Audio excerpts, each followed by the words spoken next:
अच्छा जी, सवाल ये है कि हमारे वालिद ने 2 शादियाँ की थी और मैं अकेला ही जो है वो भाई हूँ अपने वालिद की पहली बीवी से। मेरी वालदा जो है वो अबू से पहले वफ़ात पा गई थी, फिर अबू ने दूसरी शादी की। तो अब अबू की वफ़ात पा गए हैं, तो अबू की वफ़ात के बाद जो है अबू की जायदाद हम मेरे दीगर जो हैं 2 भाई हैं और 1 बहन है जो मेरी सौतेली वालदा से हैं।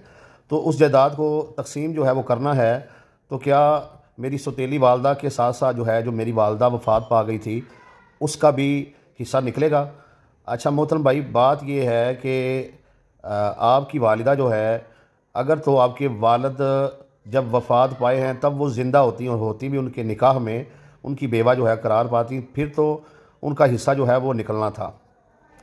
लेकिन चूँकि आपकी वालिदा जो हैं वो आपके वालिद से पहले वफ़ात पा गई हैं, तो शरीयत का कानून ये है कि जो बंदा जब फ़ौत होगा तो जो उसके वालिदैन, बीवी, बच्चों में से जो ज़िंदा होंगे वो उसके वारिस करार पाएंगे। ठीक है जी। जिनके हिस्से अल्लाह ने कुरान में मुकर्रर कर दिए हैं वो, या जिनके नहीं मुकर्रर किए हैं, जिनका हिस्सा कम ज़्यादा हो जाता है, जैसे बेटे बेटियाँ, वो जो हैं इनका सबको जो है इसी सूरत में मिलेगा जब ये ज़िंदा होंगे। फ़ौत होने वाले शख्स का जो पहले फ़ौत हो जाए, एक जो है वालिद जो है जब वफ़ात पाए तो उससे पहले अगर कोई बेटा फ़ौत हो गया है तो उसका हिस्सा नहीं निकलता, बल्कि उसका हिस्सा दीगर बहन भाइयों में तकसीम हो जाता है। तो इसी तरीके से आपकी वालिदा जो हैं वो चूँकि आपके वालिद से पहले वफ़ात पा गई थी तो इसलिए उनका कोई हिस्सा नहीं निकलना। बाकी जो आपकी सौतेली वालदा हैं उनका 8वां हिस्सा जो है वो निकलेगा।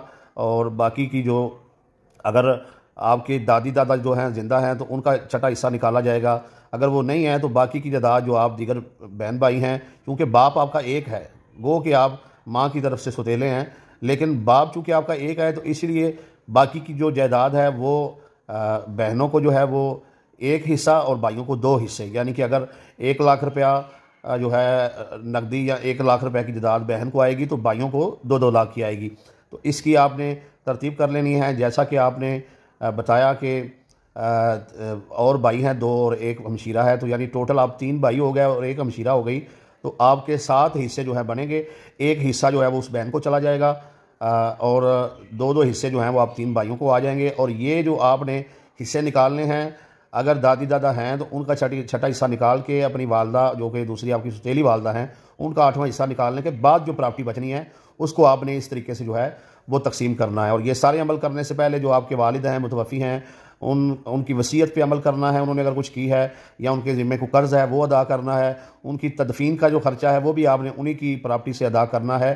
तो ये उसके बाद आप इसको इस तरीके से तकसीम करेंगे। और जो शख्स जो है किसी बंदे से पहले फ़ौत हो जाए, यानी कोई बेटा बाप से पहले फ़ौत हो जाए, या कोई जो है वो शौहर से पहले बीवी वफ़ात पा जाए, तो उसकी प्रॉपर्टी में जो है बाद में फ़ौत होने वाला बंदा जो है वो वारिस नहीं बनता।